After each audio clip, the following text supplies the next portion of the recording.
बानी कौन फ्यूज ये सैया लइका खिलाई के देवर के। तो भैया लोग, अरे खेसारी भैया की एगो फिल्म देखले बड़ा लोग।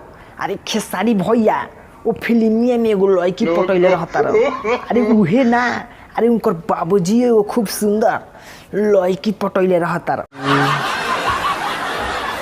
तो भाई हो वो फिल्मिया में खेसारी भैया के बाबूजी कहता रहे, अरे पहले हम शादी करे तो बाद में हो जाए, देखल जा के ना तेरू कता दी हमार शादी कइल। तो भाई हो, अरे खेसारी भैया एकदम परेशान हो जाता रे, अपना जान से कहता रे, देखो वो हमार शादी करे के समय बा, तो हमार बाबूजी शादी करे तरन हमार पूरा नाक कटवा दिहन।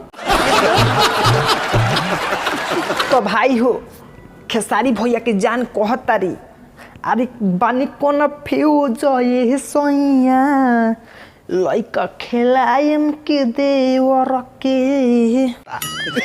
लेकिन अभी शादी भइल चाहे ना भइल, अरे उनकर मेहरारू कहे लगली, अरे लइका खिलायम के देवर के। तो भाई हो काली अपना सोहथिया के माई के भाई के लइका के ससुर के लइका के बाराती में गई रहन।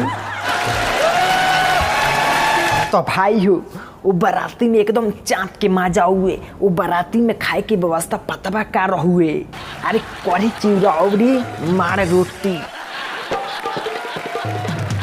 लेकिन भाई हो अरे अब हमारा पछतावा आवता, जब नाश्ता के टाइम रहुए न, अरे नाश्ता करे अभी बैठल बनी जाए, अभी नाश्तो नहीं खेल तबे साली गाड़ी देवे लगी सन, अरे नाश्ता बंद करो, नाश्ता बंद करो सालो सुनो गाड़ी।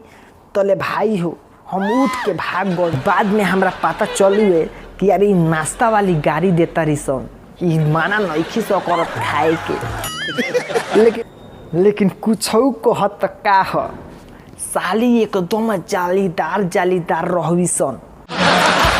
तो भाई हो हमनी के कुछ करबो ना करत रही जा, आ ओकनी के बहुत गरियावत रही सन, मन करत रहे कि हमनियो को गरियाई जा। लेकिन का करबो लोग, साली एकदम सुंदर रही सन।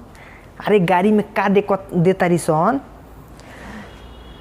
हई नतिया अखिया मारता कि बेरी बेरी पगड़ी झारता।